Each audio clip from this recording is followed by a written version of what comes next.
Hello guys, good morning. बिहानको भागदौडमा छिटो खाना बनाउँदैछु है। म चाहिँ आज सधैँभरि यस्तै हुन्छ, बिहान हतार हुन्छ हो। अनि यहाँनिर चाहिँ मैले अहिले दाल बनाउनु आँटेको छु। दालमा चाहिँ म आज यो इस्कुस मिसाइदिनु पर्यो भनेर नि अस्तिदेखि राखेको इस्कुस यति थुप्रिरहेको छ। सब्जी कति खानु हो, आज चाहिँ यो दालमा हाल्नु भनेर मैले मसिनो काटिरहेको छु। यहाँनिर मैले अलिकति पनिरहरू पनि काटिरहेको छु। पनिरको टुक्रा काटेर फ्राई गरेर राखेको छु। यहाँ अदुवा लसुन कुच्चाएर टमाटर काटेर राखेको छु। प्याज र खुर्सानी काटेर राखेको छु। यहाँनिर चाहिँ दाल धोएर रेडी छ। अब यो डल्ले भाँडामा चाहिँ म दाल बनाउँछु है। कुकरमा बनाएको दाल त्यति साह्रो मन पर्दैन कि डल्ले भाँडामा बनाउँछु। यसमा चाहिँ म जिरा हालिदिन्छु। आज चाहिँ बिहान मजाले घाम लागिरहेको छ हो।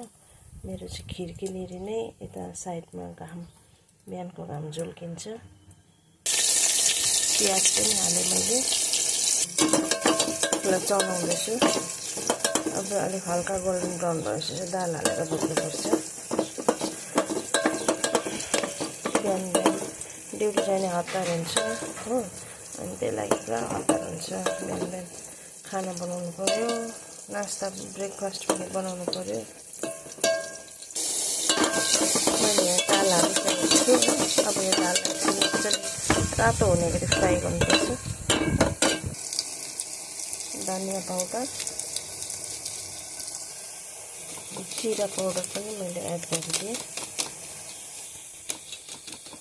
बिहान ढिलो हुन्छ, त्यही लागि मैले पाउडर मसला हालिदिएको साथीहरू। पिनेर हाल्यो भने पनि हुन्छ, पिनेर हालेको पनि राम्रो। तर अब यहाँ टाइम छैन भनेर चाहिँ मैले पाउडर मसला युज गर्दैछु। दाल फ्राई भइसकेको छ।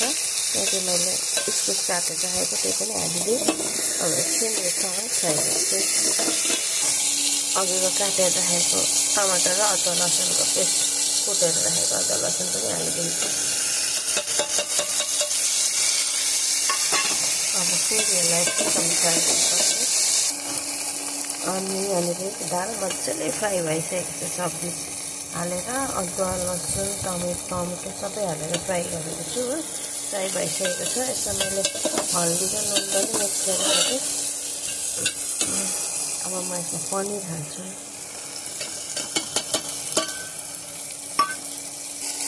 साथीहरू, यसमा मैले पनिर पनि हालिसकेँ। अब चाहिँ म यसमा पानी हालेर छोपिदिन्छु।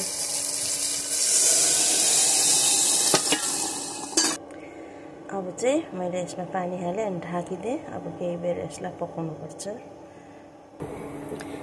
यहाँ चाहिँ दुध बोइल हुँदैछ। यहाँनिर भात उम्लिन थालिसकेको छ। दाल मजाले उम्लिँदैछ। यहाँ चाहिँ यहाँनिर चाहिँ छ साग।